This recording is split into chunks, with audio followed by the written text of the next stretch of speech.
City news కు స్వాగతం. దివ్యాంగులలో ఆత్మస్థైర్యాన్ని పెంపొందించేందుకు అవగాహన కార్యక్రమాలు నిర్వహిస్తున్నట్లు హ్యూమన్ రైట్స్ ఆర్గనైజేషన్ అధ్యక్షురాలు అమ్మిరెడ్డి రజని తెలిపారు.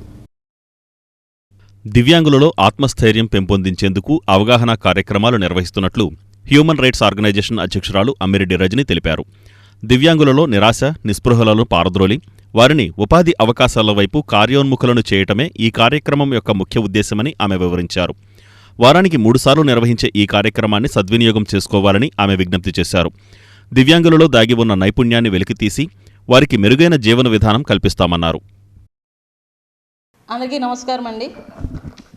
మేము మా ఎంజీఆర్ మెమోరియల్ చారిటబుల్ ట్రస్ట్ ఆధ్వర్యంలో దివ్యాంగులకి మనోధైర్యాన్ని పెంచడానికి శక్తి విభిన్న ప్రతిభావంతుల కౌన్సిలింగ్ సెంటర్ అనేది స్టార్ట్ చేయడం జరిగిందండి. దీనికి కొలాబరేషన్ మానవ హక్కుల ఆర్గనైజేషన్ ఆల్ ఇండియా. ఈ డెసిషన్ మేము ఎందుకు తీసుకున్నామంటే చాలామంది దివ్యాంగులు ఇంటికే పరిమితం అయ్యి మేమేమీ చేయలేము, మమ్మల్ని చాలామంది చాలా చులకనగా చూస్తున్నారు అని ఒక గిల్టీ భావంతో మనోధైర్యాన్ని కోల్పోతున్నారు. అందుకని మేము విజయవాడ నుంచి ఒక సైకియాట్రిస్ట్ డాక్టర్ గారితో మాట్లాడి వాళ్ళకి ఆన్లైన్ ద్వారా అండ్ ఇక్కడ మన మచిలీపట్నం గాంధీనగర్లో జాతీయ కార్యాలయం ఉంది, డైరెక్ట్గా కూడా వారానికి 3 సార్లు డాక్టర్ గారు ఇక్కడికి వస్తారు. ఆయన పేరు డాక్టర్ రాజేష్ గారు. దివ్యాంగుల మనోధైర్యాన్ని పెంచడానికి కౌన్సిలింగ్ సెంటర్ స్టార్ట్ చేయడం జరిగింది. ఆసక్తి గల దివ్యాంగులు ఇక్కడ మన మచిలీపట్నం గాంధీనగర్లో జాతీయ కార్యాలయానికి వచ్చి మీ పేర్లు నమోదు చేసుకోవాల్సిందిగా కోరుచున్నాను. మోపిదేవి మండలం కఫ్తానుపాలెం వద్ద జరిగిన రోడ్డు ప్రమాదంలో 2కు తీవ్ర గాయాలు కాగా ఒకరికి స్వల్ప గాయాలయ్యాయి. మోపిదేవి మండలంలోని పెదప్రోలు పంచాయతీలో గల కఫ్తానుపాలెం వద్ద జాతీయ రహదారిపై 2 ద్విచక్ర వాహనాలు, కారు ఢీకొన్నాయి. బుధవారం రాత్రి జరిగిన ఘోర రోడ్డు ప్రమాదంలో 2 వ్యక్తులకు తీవ్ర గాయాలు కాగా ఒక వ్యక్తి స్వల్పంగా గాయాలయ్యాయి. శివరామపురంకు చెందిన వేములపల్లి శివ తన ద్విచక్ర వాహనంపై బోదగుంటకు చెందిన వ్యక్తి చల్లపల్లి వైపు వెళ్తుండగా ఎదురుగా వస్తున్న పెదప్రోలుకు చెందిన కొకిల్గడ్డ రాజేష్ ద్విచక్ర వాహనం ఢీకొనగా అదే సమయంలో చల్లపల్లి వైపు నుండి మోపిదేవి వైపుగా వెళుతున్న కారు ద్విచక్ర వాహనాలను ఢీకొంటూ అదుపు తప్పి పొలాల్లోకి దూసుకెళ్లింది. ఈ ఘటనలో కొకిల్గడ్డ రాజేష్, వేములపల్లి శివలు తీవ్రంగా గాయపడగా బోదగుంటకు చెందిన వ్యక్తికి స్వల్పంగా గాయాలైనట్లు స్థానికులు చెబుతున్నారు. క్షతగాత్రులను 108 వాహనంలో మచిలీపట్నం ప్రభుత్వాసుపత్రికి తరలించారు. కారు డ్రైవర్ కారును వదిలిపెట్టి పరారయ్యాడు.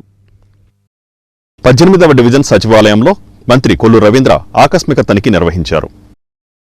18వ డివిజన్ సచివాలయంలో రాష్ట్ర మంత్రి కొల్లు రవీంద్ర ఆకస్మిక తనిఖీ నిర్వహించారు. ఈ సందర్భంగా సచివాలయం సిబ్బంది పనితీరు మరియు ప్రజల సమస్యలు మంత్రి కొల్లు రవీంద్ర అడిగి తెలుసుకున్నారు. రేషన్, పెన్షన్ల పంపిణీ వంటి వాటితో పాటు సచివాలయ పరిధిలో పారిశుధ్య పరిస్థితుల పట్ల ఆయన ఆరా తీశారు. ప్రజలకు అంకితభావంతో మెరుగైన సేవలు అందించాలని ఆయన సూచించారు. ఈ కార్యక్రమంలో మున్సిపల్ మాజీ చైర్మన్ మోటమరి బాబాప్రసాద్, టీడీపీ నాయకులు పల్లపాటి సుబ్రహ్మణ్యం, లంకే నారాయణప్రసాద్, మాదిరెడ్డి శ్రీనివాస్ తదితరులు పాల్గొన్నారు. పెడన గ్రామదేవత పైడమతల్లి ఆలయానికి భక్తులు పోటెత్తారు. పెడన గ్రామదేవత పైడమతల్లి ఆలయానికి భక్తులు బారులు తీరారు. ముక్కనుమ సందర్భంగా ప్రసిద్ధిగాంచిన పెడన పట్టణంలోని గ్రామదేవత పైడమ్మతల్లి ఆలయానికి భక్తులు పెద్ద సంఖ్యలో తరలివచ్చి ప్రత్యేక పూజలు చేశారు. మచిలీపట్నం, పెడన నియోజకవర్గాల్లో పండగ 3 రోజులు కోడిపందాల బరులు యథేచ్ఛగా నిర్వహించారు. మచిలీపట్నం, పెడన నియోజకవర్గాల్లో పండగ 3 రోజులు కోడిపందాలు యథేచ్ఛగా నిర్వహించారు. పోలీసుల హెచ్చరికలు బేఖాతరు చేస్తూ నిర్వాహకులు పలుచోట్ల భారీ బరులు ఏర్పాటు చేశారు. పందెపు రాయిళ్లు లక్షల రూపాయల్లో పందాలు కాశారు. వివిధ ప్రాంతాల నుంచి వీక్షకులు భారీగా తరలిరావడంతో కోట్ల రూపాయలు చేతులు మారాయి.